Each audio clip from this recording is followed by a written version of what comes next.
long story short, my attorney friend, to this day, we chat about it. He laughed at me. He goes, Moses, if your business plan is what you're going to say and what you're doing, I'm in the wrong business because you'd be making more money than me. I'm like, shit, man. 3 people have said no, right? Here's 3 educated, highly educated people have said no to me. And then I'm just a farm kid, no education. I mean, I didn't go to college. I didn't have no education, but my mom's education, right? So then I was like, you know what?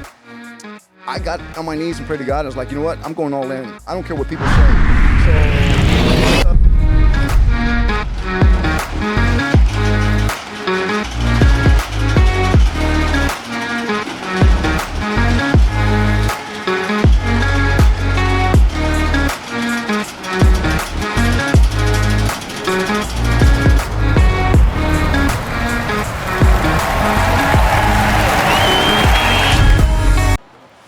Hey, what's up, everybody? Welcome to a brand new episode of the None of Your Business podcast. And oh my gosh, we are in for a super treat.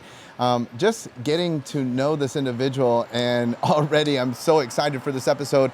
And I have no doubt that by the end of this, you two are going to be saying, I need some more Moses Heredia in my life. Thank you so much for being here on the program. Hey, Shawn, man. Pleasure to be here. Thank you. It's an honor, brother. I'd love to start with this because if anybody's checking you out, they're on their phones, they're like, all right, who's this guy? They can see you on social media. Everything looks awesome. And listen, we all do it. We want our social media to be the best reflection of ourselves. But a lot of times people don't know how someone gets to be there. What I've often found is that, what I have found, not often, every time, is that for every guest that's on this program, nobody has said to me like, well, listen, my dad was super successful in processing and business. Boom, handed me the keys, and here I am. There's always a backstory, and everyone's backstory is super interesting and motivational to everyone who listens. Let's start out with, who are you? How did you get to become who you are today? Wow, Shawn, it's going to bring me a little back, but absolutely, man. Thank you again for being here, inviting me. But you know, my mom was an immigrant and came in from Mexico, and she didn't speak English, couldn't read or write, never went to a school, even in her own country. So she came to the United States for a better life, and I actually was born and raised in a small town called Hobbs, New Mexico. There's really nothing to do there but farm country. So I remember as a toddler, man, she would wrap me up like a little burrito and put me in the floor mat of the pickup truck, and we would go out in the fields with the immigrants and the laborers. And you know, I used to work on the cucumbers, the peanuts, cotton fields, the pecans. Harvesting. 8-10 hour days, 100-degree weather. It was very brutal, tough, but you know what? I remember just being born and raised around that environment, and my mom would take me with her to the fields all the time, and I remember cold calling with the farmers trying to get more crops and more business for us. But my upbringing was very humble, very chilled. My first language was Spanish. I learned it from my mom, of course, and my dad. But you know, fast forward a little bit, you know, I grew through the ranks and started learning more, and I worked for my mother. I remember as a 9-year-old boy, the toughest one that I was working on is the cucumbers. That was a tough. Why is that? Shawn, let me give you a visual, man. The cucumber was tough. I did a lot of harvesting, a lot of crops, right? But if you can imagine, in the middle of the row, there's a diesel. And to the left and to your right, there's rolls. And there's people that line up early in the morning to get 2 5-gallon buckets, and the 5-gallon buckets is for the individual, and you go pick your roll. So you hope that you're there way before the crack of dawn, so that way you can be near the diesel, because once the diesel and you're harvesting that, it never stops. It keeps moving slow. So you're hunchback all day, putting those cucumbers inside the 5-gallon buckets, right? Now, get this. Now you have to run to the truck because it's still moving, give the guy the 5-gallon buckets, and it's essentially you're on commission only because you get paid a token.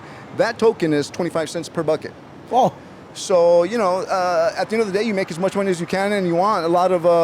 How fast is the diesel going? It's not going fast. It's very slow. Very slow. But it's at a slow pace. But when you're doing it for hours and all day and hunchback, it tends to look like it's going fast. And you would do that every day?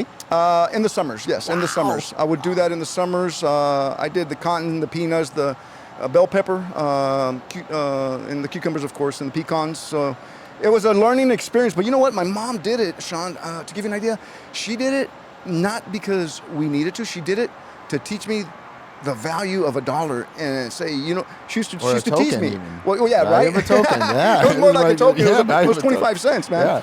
Then she would ask me, it's like, hey, Moses, do you want a Nintendo? And I'm like excited, like, yeah, we're gonna go get a Nintendo. You want your Nikes? Yes. She's like, okay, you gotta get up tomorrow morning and come with me to the fields. I'm like, oh, that's not even funny, man. That's not cool. But you know what? Looking back, I thought it was that she was mad at me or doing something. But looking back now, it's like, man, that's the best thing she's ever could done, because I wouldn't be where I'm at today if it wasn't for her. So that's my humble beginnings. Learn values there. How do we get from there to where I'm at today? It's Yes. well, I'll tell you what, man. I moved out to California on my birthday. I told my mom 18th birthday? 17th birthday. 17th birthday. Yeah. Okay. So I moved out 17th birthday, and I told Mom, there's nothing here but crops and oil fields. This is not a life for me. I wanted something better. I always strive for something better. She had taught me, always strive and do the best. So I said I have to leave. So I worked in the fields. I remember paying my own Greyhound ticket to California. So Why California?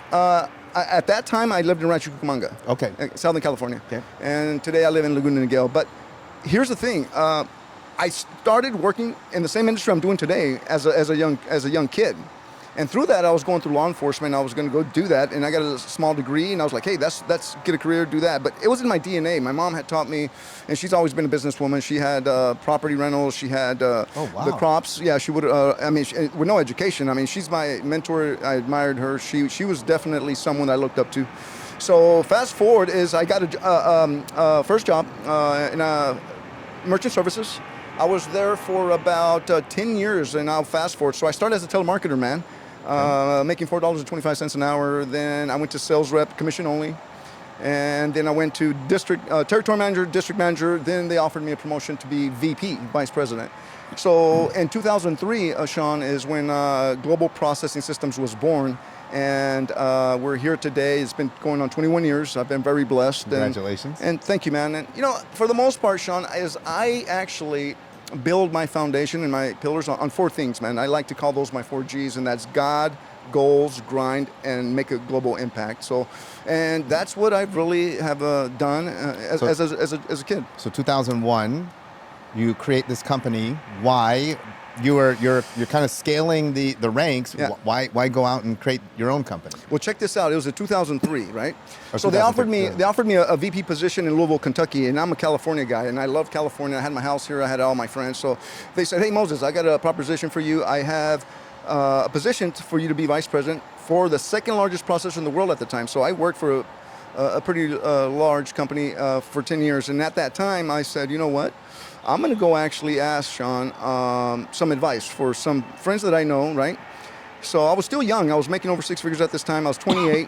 So I went to my CPA, who had known me for 10 years. And I said, hey, check this out. Here's an opportunity, but I'm not going to go with that opportunity. I would like to open up my own business.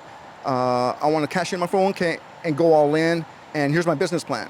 Oh. And my CPA, who had known me for 10 years, said, you have to be crazy. You have to be out of your mind to do this. So obviously that was not what I wanted to hear. So I went to my other best person. I was like, you know what, my accountant, Don is I love that guy, right? So I went to him.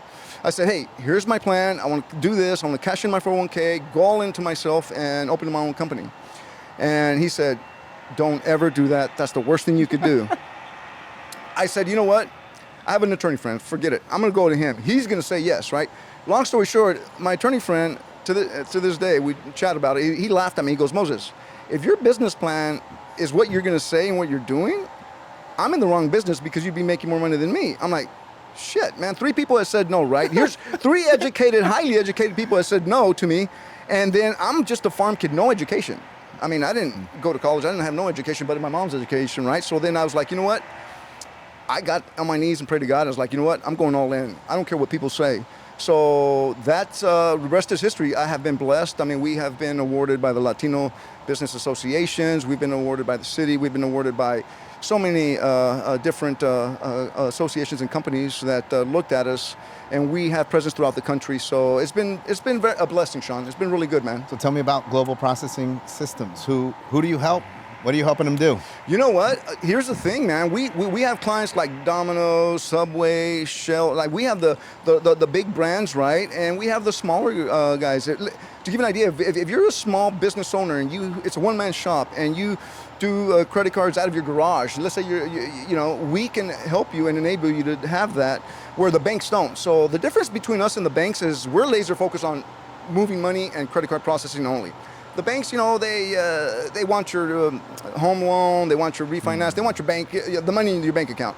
We don't care about any of that. We just want to make sure that we can help your needs, influence the bottom line for your business, and even if you have bad credit or don't have credit, you don't even have a social, we can still enable you to have a merchant processing in your business, even if you're an immigrant per se. There is ways to get you down, and that's what I specialize in. I specialize on the high tier to the lower tier. It doesn't matter the nature of the business, as long as it's U.S. soil. Right now, we got an approval to go into Mexico, so I'm doing something in another country now. I love that. What about, do you have to have a brick and mortar? Or what about in today's world of e-commerce, people that are processing online, can you service that space as well? Absolutely. Good question, Shawn. Yeah, absolutely. So to give you an idea, like right now, let's say on your iPhone, all you have to do is tap the credit card, is done.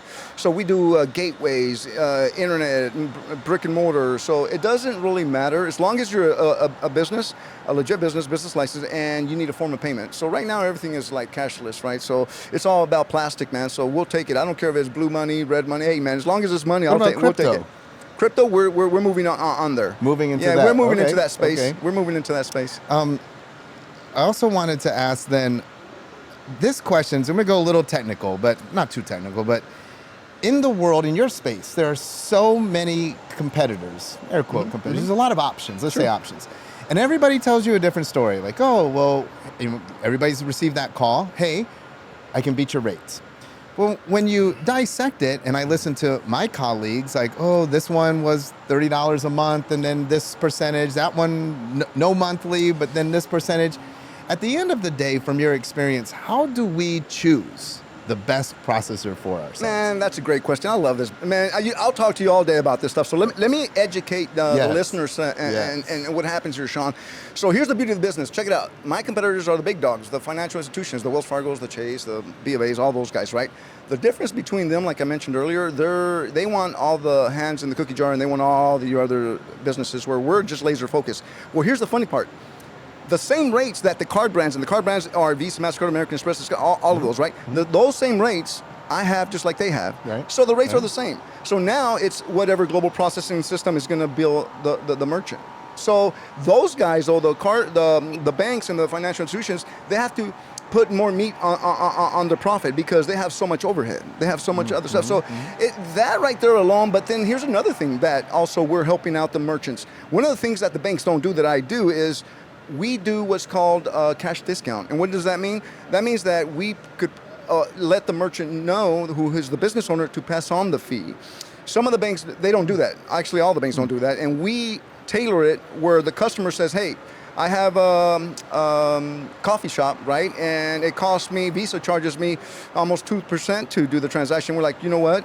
If you like, we put on the POS terminal for you that you could pass on that fee to the cardholder. And a lot of people are doing that now and are accustomed to that. So that's something else that we also do. It's up to the merchant if they want to do that, though. So listen, we're more of a consultant than out there just selling rates. We can tell them, hey, we can pass it down, you can hold it in, or we can lower it less than the financial institutions who are our competition, because, Shawn, at the end of the day, they have the same rates we do. We're just a smaller company than they are, and we can afford to give them a break. Well, if somebody is listening and they're like, hey, I would love to have a break, how can people get in contact with you? You know, right now, they can call me, DM me at Moses Heredia Jr. And my team has a number that I can't memorize right now that they have. There is another number. But yeah, if they DM me, my staff will help me. All right, so we're going to put your socials in the show notes so that everybody can get connected to you. This is a troubling time for many, right? Maybe an anxious time. Maybe not troubling, but we have an election coming up. We have difficult financial situations all around the country. You, being an entrepreneur, helping small business owners, Tell me kind of what you are seeing. What are you forecasting? What message do you have for today's entrepreneur of how to kind of insulate ourselves, protect ourselves, and make sure that we end up in the best position possible? You know, we're almost out of the woods. I'm very excited about this election coming up, and America has been going and hanging on, right? And we need to focus on our country here and the states. I know we're all over and helping other countries, which is great. Listen, I'm all for it. But we need to scale back a little bit and to focus on us. So for every entrepreneur that's listening out there, things are coming up. I'm in the financial sector a little bit, so I also talked to some financial people, and the rates have came down a couple of weeks ago, and they're expected to come down again in a few weeks. So everyone that's in the real estate market, hang on, it's coming. It's going to make a turnaround. So I can forecast things will start picking up, whether we get our person who we want elected or not. It's time. It's our time, because we all go through this. And if you go through the cycle of the financial district of the United States of America, in the stock market, it's like, hey, we hit the curve, we hit the ups and downs. But at the end of the day is pivot, find something to do as income now. And if you love doing what you're doing and you're not surviving at that much as like you used to, don't give up. There's a light at the end of the tunnel, and the federal government, the changes will be coming where the rates are going to be going down. So there's a lot of opportunities still out there. I love it. Moses Heredia Jr., Global Processing Systems. Make sure that systems or solutions? They say it right? Systems. Global processing. I just had GPS. But we have solution too. Yeah, solutions too. I had we do GPS it all. in my head. GPS. Make sure you reach out to him on social media. And I got to tell you too, for all of you watching, you need merchant services. Yes, reach out to him for that. Social media game, 100% on point. So make sure that you're swiping and deploying there as well. Thank you so much for joining Shawn. us. Super appreciate having you. It was a pleasure having me here, man. Thank you so much, Thank brother. you very much. All right, everybody. I told you, you're going to love this episode. Make sure you share it with all of your friends. Make sure you connect with Moses. Tell everyone about GPS and all of the great things that they have going on. They are a tremendous, tremendous solution for you.